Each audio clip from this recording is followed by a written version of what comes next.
बोलिए श्री सतगुरुदेव महाराज जी की जय, साचे दरबार की जय। एक बार फिर से स्वागत है आप सभी गुरु भक्तों का दिव्य अनुभवों के महासंगम के पार्ट 2 में, जिसमें एक बार फिर से आप गुरु महाराज जी की महिमा को श्रवण करेंगे गुरु भक्तों के दिव्य अनुभवों के माध्यम से। अक्सर गुरु महाराज जी अपने भक्तों को अनुभव करवाते रहते हैं। बहुत ही दिव्य अनुभव वे अपने अंतःकरण में देखते हैं, गुरु महाराज जी के दर्शन करते हैं और फिर गुरु महिमा का गुणगान करते हैं।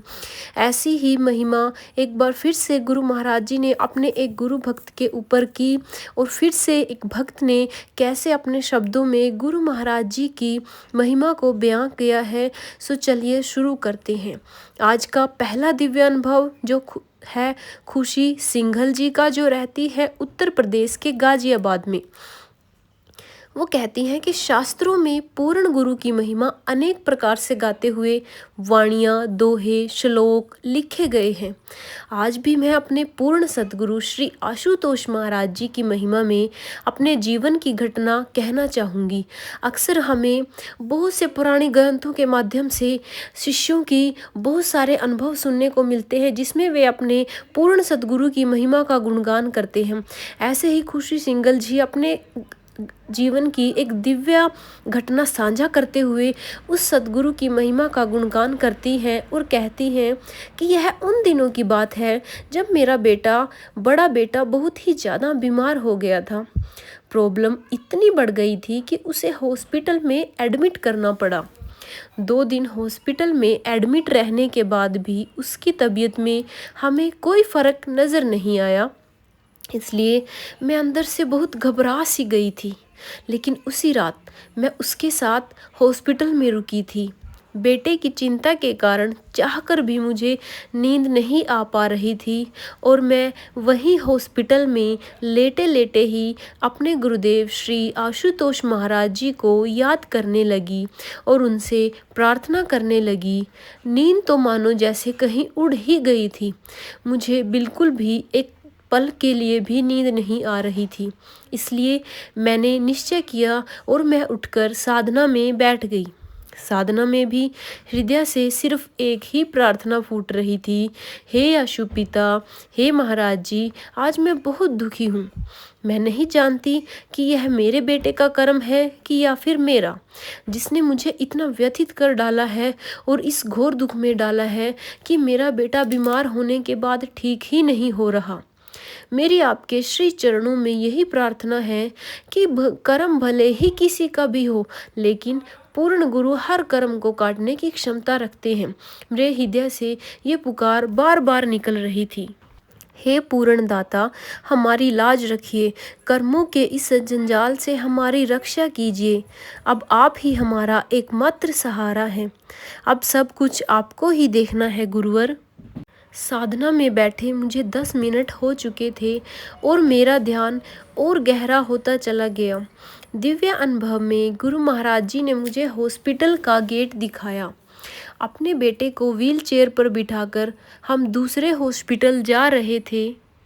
वहाँ एक डॉक्टर ने आकर उसका इलाज किया और धीरे धीरे उसे आराम मिल गया। अब वह एकदम स्वस्थ होकर मुझे अपनी बहन के साथ हंसता खेलता नजर आया। तभी मुझे गुरु महाराज जी ने दर्शन दिए और आशीर्वाद में अपना हाथ ऊपर उठा दिया। अब गुरु महाराज जी ने मुझे इस दिव्य अनुभव से समझा दिया था कि अब ज़्यादा टाइम नहीं लगेगा और गुरु महाराज जी अपनी कृपा से अब जल्द ही मेरे बेटे को बिल्कुल ठीक कर देंगे। अब मेरे मन में कोई भी संशय नहीं बचा था, क्योंकि पूर्ण सतगुरु आशुपिता अपने शिष्य के कर्मों को जंजाल से मुक्त करने के लिए संकल्पबद्ध हो गए थे। हमने हॉस्पिटल भी चेंज किया, हमें अच्छा डॉक्टर भी मिला और बेटे के स्वास्थ्य में भी जल्द ही सुधार आना शुरू हो गया।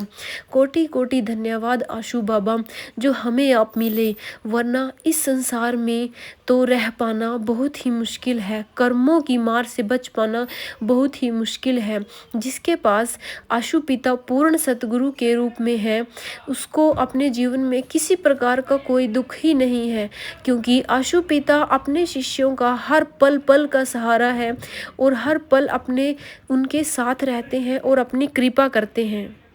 आज का दूसरा दिव्य अनुभव है सांभवी सिंह जी का, जो है दिल्ली में चिराग नगर से, जिसका टाइटल दिया है अभी एडिटिंग बाकी है, जिसमें फिर से हम गुरु महाराज जी की दिव्य कृपा को श्रवण करेंगे। वो अपना दिव्य अनुभव हम सबके साथ साझा करते हुए कहते हैं, एक दिवस मुझे साधना में गुरुदेव के दर्शन प्राप्त हुए और साथ ही साथ उनका मार्गदर्शन भी मिला। गुरुदेव साधना की अवस्था में बैठे हुए थे, वे बहुत ही दिव्य लग रहे थे। उन्हें देखकर मेरी अंतरात्मा को एक अलग सा सुकून जो मिल रहा था। इधर दृष्टि गुरुदेव पर टिक गई और उधर भीतर से उनकी प्रेरणा प्राप्त होने लगी कि जो भी मानव ब्रह्म ज्ञान से दीक्षित हुए हैं, उन सभी का नाम इतिहास में अंकित किया जा चुका है, लेकिन अभी उनके प्रयासों से इतिहास में उनकी भूमिका निर्धारित होगी। अर्थात कि कौन सा शिष्य कितनी साधना, सेवा और प्रार्थना में रत है, इसके ऊपर निर्भर करता है कि उनके इतिहास में ब्रह्म ज्ञान से दीक्षित होने के बावजूद भी क्या भूमिका होगी। गुरुदेव ने अपनी इस बात को मुझे आजकल की लाइफ में यूज़ होने वाली टर्म से समझाया। कंप्यूटर में माइक्रोसॉफ्ट वर्ड में डॉक्यूमेंट बनाया जाता है, उसमें जो महत्वपूर्ण शब्द होते हैं उन्हें बोल्ड कर दिया जाता है। जिन शब्दों को अच्छा दिखाना होता है उन पर इटैलिक की कमांड दे दी जाती है। जिन पर विशेष ध्यान दिलवाना होता है उन्हें अंडरलाइन कर दिया जाता है। जो बातें या शब्द किसी काम के नहीं होते उन्हें आसानी से डिलीट भी किया जा सकता है।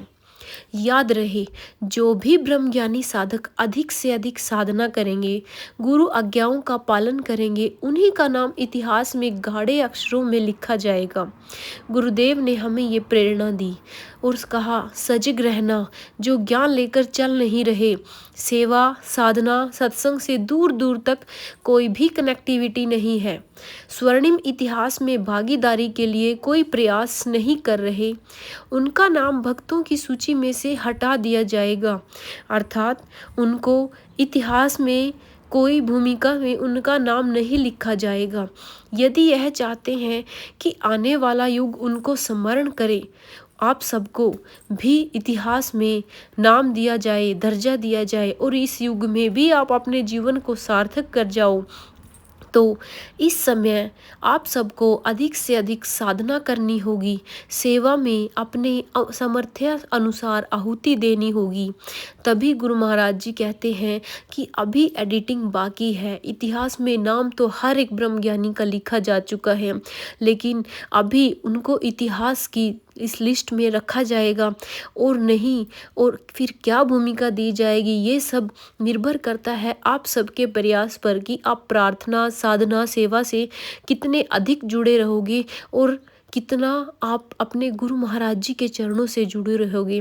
सो आप सब भी अपने गुरु महाराज जी के साथ, हमारे आशु पिता के साथ जुड़े रहिए, साधना, सेवा, सुमिरन करिए और हर पल गुरु महाराज जी के का ध्यान करिए। सो बोलिए श्री सतगुरुदेव महाराज जी की जय, साचे दरबार की जय, आशु पिता महाराज की जय, आशु पिता भगवान की जय। जय श्री राम, जय श्री राम, जय श्री राम। मिलते हैं आप सबसे फिर अगले वीडियो में, जिसमें हम फिर से आप सभी के साथ दिव्य अनुभवों को साझा करेंगे और गुरु महाराज जी की महिमा को श्रवण करेंगे। जय महाराज जी की।